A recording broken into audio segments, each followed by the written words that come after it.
You know that design is at the heart of everything we do at Aerolatte.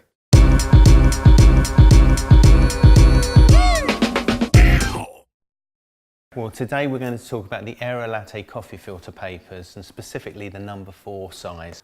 There it is, Gary. Oh no, it's brown. It's brown because it's completely natural. There's a couple of points here. The first thing is we use a patented wavy line seam, uses no bonding and no glue. And if you notice, we've got the seams on the left and the right, but we've got no seam underneath because this could be a weak area.